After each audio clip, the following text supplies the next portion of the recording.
Nandito na no, so ating makakausap ngayon si former Senator. Ay, good morning, Madam Laila de Lima. Good morning, DJ Wang. Okay, magandang umaga po sa inyong lahat. Blessed Sunday to all of you. And excited po ako na ma-interview ako this morning ni DJ Wang.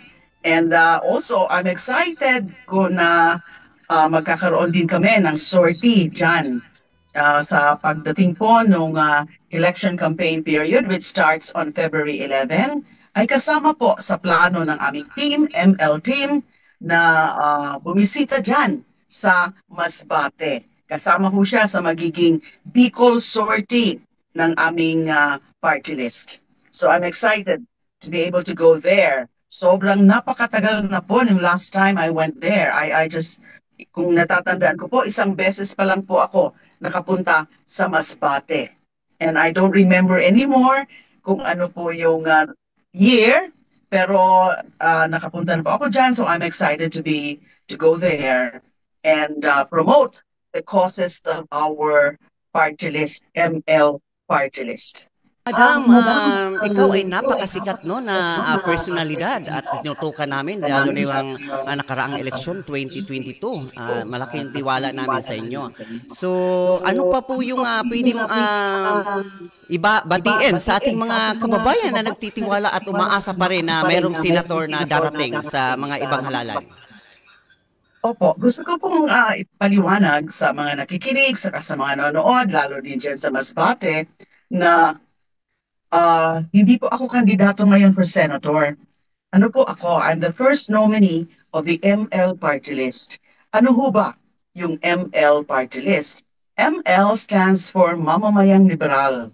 And it is the multi-sectoral arm, wing, or formation of the Liberal Party. Yung ML po, as a multi-sectoral organization, nandyan na po yan dati, nung ano pa lang, 2012 or 2013 pa lang, nung panahon po ni President Noynoy Aquino.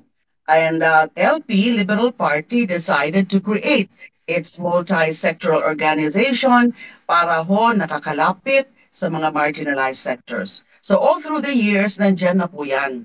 Pero first time po na na-accredit ng COMELEC yung ML as party list. So ibig sabihin, pwede po kaming mag-participate this coming May 12, 2025 elections. Pinalabas po ng COMELEC yung kanilang ruling or resolution granting the petition for accreditation of ML party list. And siguro itatanong niyo po, ano po ba yung mga sektor? Since it is a multi-sectoral arm of the Liberal Party, marami po yung sektor na rini-represent namin.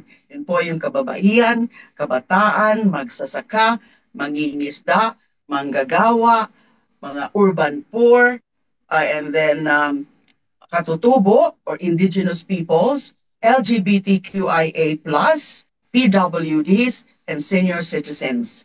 Yun po ang mga rini-represent namin na mga marginalized sectors. Kasi naisip nga po ng LP as a party na palapitin yung Partido Liberal doon sa mga communities, and that is through the marginalized sectors. Ako po, sa totoo lang, wala akong kaplano-plano dapat tumakbo for any position this coming May 12, 2025 elections. Ang balak ko lang po sana noon is just to go back to my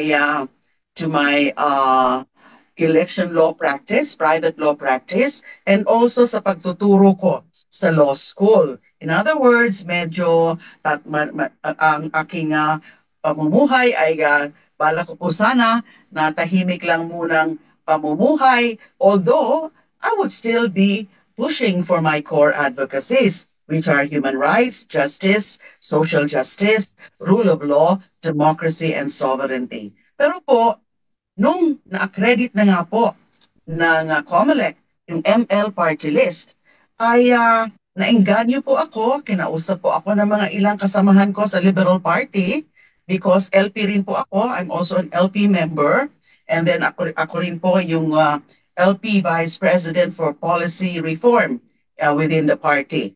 And kinausap po ako nila, tsaka yung mga members din, mga officers din ng ML.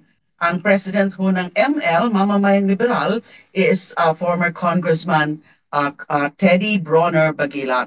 So naengganyo po ako kasi naisip ko po na this time around, mapapalapit ako, sa mga marginalized sectors na maa-advocate na namin, maisusulong na namin yung mga pwede o mga karampatan na mga panukalang batas para matugunan yung mga pangunahin na mga suliranin ng mga sektor na aming rini-represent para bigyan po sila ng boses, malakas at matapang na boses sa Kongreso. So yun po, parang I felt it would be a very fulfilling endeavor once again.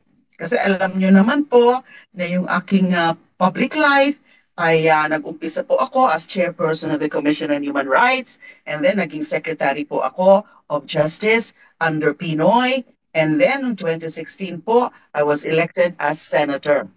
And noong 2022 po, tumakbo po ako muli, pero unfortunately, ay hindi po tayo nanalo. We did not make it. I did not make it. Hindi po ako noon kasi nakakampanya in person. Kasi nga po, nakakulong ako noon, di ba? I was jailed. I was detained based on trumped-up charges from 2017 up to 2023. Kaya during the time of the 2022 elections, nung kampanya ng 2022 elections, wala po ako, hindi po ako sumama doon sa Lenny Kiko team sa senatorial slate. Ang nandun lang po lagi ay yung aking standing. Siguro po nakikita niyo yon sa entablado, yung aking standing.